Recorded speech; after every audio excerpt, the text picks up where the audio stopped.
আজকে থেকে শুরু হয়ে গেল নদিয়ার আরামঘাটা যুগল কিশোরের মন্দিরে জামাষষ্ঠী মেলা। এই মেলাটি প্রথম শুরু করেন কৃষ্ণনগরের রাজা কৃষ্ণচন্দ্র।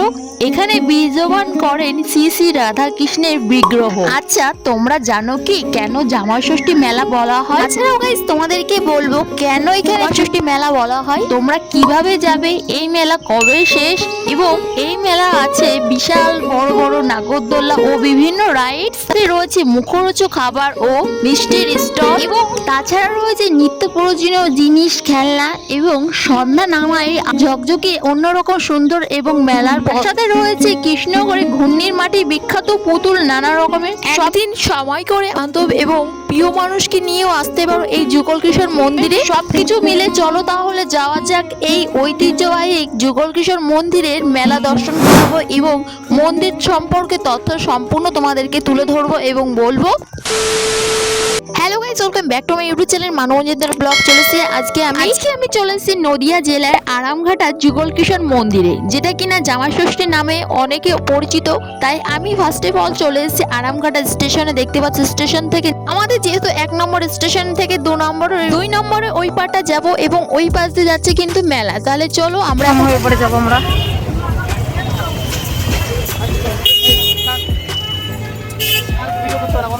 স্টেশন থেকে একদম হাঁটা পথে তোমরা চলে যেতে পারবে যুগল কিশোর এই মন্দিরে। তাহলে চলো, আমি এখন সোজা রাস্তা দিয়ে এখন আগিয়ে যাচ্ছি এবং তোমাদেরকে দেখাচ্ছি। আমি হাঁটতে হাঁটতে চলে এসেছি একদম মন্দিরের প্রাঙ্গণে। দেখো, রাস্তা দিয়ে তোমরা এরকম অনেক দোকানে স্টল পেয়ে যাবে খাবারের, মুখরোচক খাবারের, দেখতেই পাচ্ছ। তার আগে গাইস, ঢোকার আগে একটা বড় সড়ো গেট আছে, সেই গেটটা তোমাদেরকে দেখাচ্ছি। দেখো, যুগল কিশোর মন্দিরে ঢোকার আগে এইখানে তোমরা একটা বড় একটা গেট দেখতে পারবে। তার আগে দেখো এখানে রয়েছে বড় বড় নাগরদোল্লা, ওই যে দেখা যাচ্ছে, দেখতে পাচ্ছ। আর এই যে সেই গেটটা, এখন চলো সামনের দিকে আগিয়ে দিয়ে আমাদেরকে দেখাচ্ছি। এই গেটের ভেতর দিয়ে আমরা এখন সোজা আগিয়ে যাব, মূল মন্দিরের দিকটা আগিয়ে যাব, এবং এখানে নানা রকমের খাবারের স্টল এবং বাচ্চাদের খেলনা বলো, নাগরদোল্লা আছে, সবকিছু আছে। তাহলে চলো ধীরে ধীরে সামনের দিকে আগিয়ে যাই, তোমাদেরকে দেখাচ্ছি।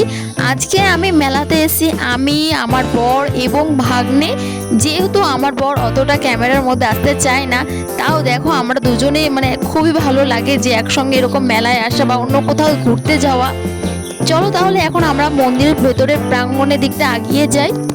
মেলার ভেতরে ঢোকার শুরুতেই তোমরা দেখতে পারবে এখানে রয়েছে তলা, আর বকুল গাছের পাশেই রয়েছে মন্দিরটি। আর বিশেষত এখানে এই মন্দিরটি প্রথম তৈরি করেছিল কৃষ্ণনগরের রাজা কৃষ্ণচন্দ্র রায়। এখানে কিন্তু অনেক মূলত একটা ঘটনা আছে, যার জন্য এইখানে এই যুগল কিশোর মন্দিরটির নামে বিখ্যাত, সেটা তোমাদেরকে ধীরে ধীরে বলবো। তার আগে দেখো মন্দিরের প্রাঙ্গণে সন্ধ্যার আলোতে লাইটিং এ যা চকচকে করছে, মন্দিরটি ভীষণ সুন্দর। মন্দিরের ভেতরে লোকজনের সমাবেশ করছে। নদিয়ার আরামঘাটার শতপ্রাচীন যুগল কিশোর মন্দির গঙ্গারাম এবং কৃষ্ণনগরের রাজা কৃষ্ণচন্দ্র রায়ের এই মন্দিরটি প্রতিষ্ঠান করেছে, তথা এখানে বিরাজ করছে বিজমান শ্রী শ্রী রাধাকৃষ্ণের বিগ্রহ।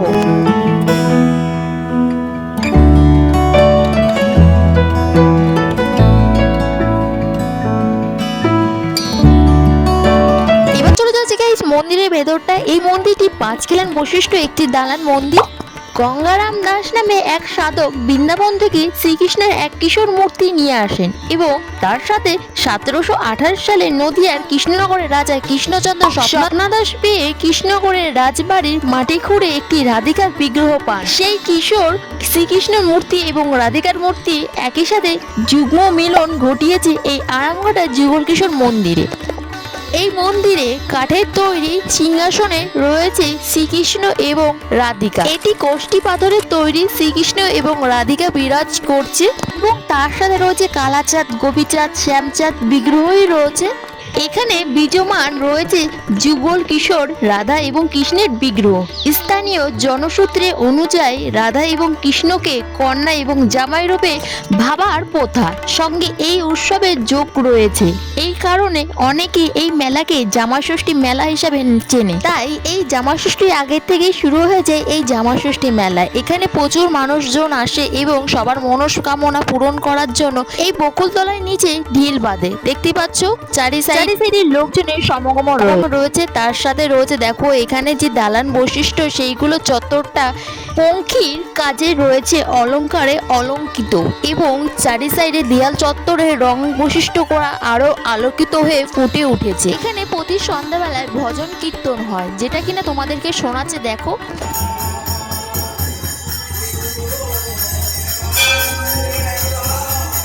মন্দিরের ডান সাইড দিয়ে এখন আমি চলে যাচ্ছি আরেকটি বিগ্রহ দেখতে। সেখানে দেখে রয়েছে শ্রী রাধাকৃষ্ণ এবং রাধিকার মূর্তি। তাছাড়া রয়েছে তার সাথে রয়েছে লাড্ডু গোপাল এবং কোষ্ঠী পাথর, ষষ্ঠী পাথর সব রকমের রয়েছে। এই যে এই জায়গাটা দেখো কত সুন্দর লাগছে, ভীষণ সুন্দর সাজিয়েছে। এই মন্দিরে সন্ধ্যাবেলা সন্ধ্যা আরতির সাথে সাথে এখানে কাসর যে কাসর এবং ঘন্টা সেই জিনিসটা আছে, যাতে সন্ধ্যা হলে এই জিনিসটা বাজে এবং খুব সুন্দর আরতি হয়। তোমরা একটু আগে দেখতে পারলে শ্রীকৃষ্ণ এবং রাধিকার যে পুজো আরতিটা হলো, দেন তারপরে কিন্তু দরজাটা বন্ধ করে দিয়েছে, কিছুক্ষণ পর আবারও খুলবে।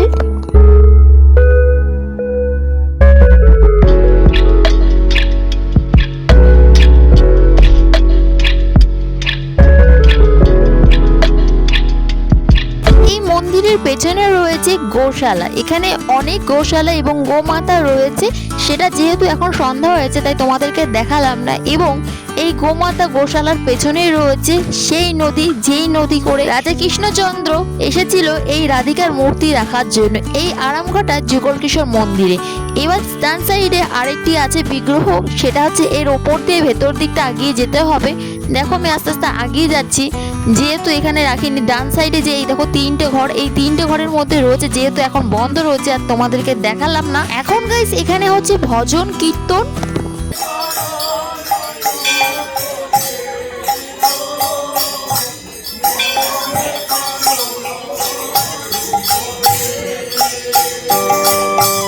এবার চলো গাইস তোমাদেরকে দেখাবো সেই বকুলতলা, যেখানে কিনা প্রথমে শ্রীকৃষ্ণ এবং রাধিকার মূর্তি ছিল, তারপরে শুরু হয়েছিল এই মন্দিরটি। নদিয়া জেলায় আরামঘাটা এই যুগল কিশোর মন্দিরটি অনেক খ্যাতি। এবং গাইস দেখতে পাচ্ছ বকুলতলা, দেখতে পাচ্ছ অনেকে আসে গিট বাঁধে যার যার মনস্কামনা পূরণ করার জন্য। খুবই সুন্দর একটি মন্দির, অবশ্যই তোমরা আসো। সুন্দর একটি মন্দির এবং তার সাথে রয়েছে জামা ষষ্ঠী মেলা। জানা যাচ্ছে মেলাটি প্রায় 1 মাস ধরে চলবে, তাই এখনো সময় আছে। পরিবারের বন্ধু বান্ধব কিংবা প্রিয় মানুষকে নিয়ে একদিনের জন্য ঘুরতে চলে আসো এই যুগল কিশোর জামা ষষ্ঠী মেলাতে। এখন গাইস তোমাদেরকে দেখাবো এই যে মন্দিরটি, মন্দিরের পেছনে রয়েছে সেই নদীটি, সেই নদীর কাছে নিয়ে যাব, তোমাদেরকে দেখাবো। এই যে সেই নদীটি দেখতেই পাচ্ছ, এখন ফুরফুরে হাওয়া, ভীষণ সুন্দর একটি মনোরম পরিবেশ। চলো তাহলে এবার চলে যাই গাইস মেলার প্রাঙ্গণে। মেলাতে এবার কি কি উঠেছে তোমাদের সমস্ত কিছু দেখাবো।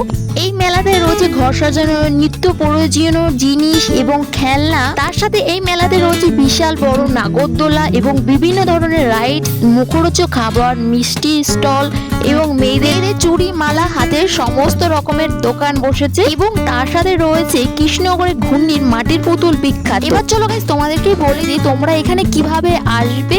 তোমরা শিয়ালদা থেকে গেদে লোকাল ট্রেন ধরে অবশ্যই নেমে যেতে পারো এই আরামঘাটা স্টেশনে, অথবা শান্তিপুর থেকে রানাঘাটে আসবে, রানাঘাট থেকে ট্রেন ধরবে গেদে লোকাল, চলে আসবে আরামঘাটা স্টেশনে। তোমরা যে যেখান থেকে আসো না কেন চলে আসবে একদম আরামঘাটা স্টেশনে। এবং আরামঘাটা স্টেশন থেকে একদম হাঁটা পথে রয়েছে এই যুগল কিশোর মন্দিরে জামা ষষ্ঠীর মেলা। আসো এবং ঘুরে যাও। এই মেলাটি কিন্তু 1 মাস ধরে হবে, একদম বারোদলের মেলার মতনই এই মেলাটা 1 মাস ধরে হবে। আর গাইস আজকের ব্লগটা তোমাদের কেমন লেগেছে অতি অবশ্যই কিন্তু কমেন্ট করবে। এরপরেও যদি কোনো কোশ্চেন থাকে অবশ্যই কিন্তু কমেন্ট করবে। আর ভালো লাগে চ্যানেলটিকে সাবস্ক্রাইব করে অল নোটিফিকেশন অন করে রাখবে এরকম আমার আরো নতুনত্ব ভিডিও দেখার জন্য। তোমরা গাইস ভালো থেকো, সুস্থ থেকো, দেখা হচ্ছে খুব তাড়াতাড়ি। Tata, bye bye.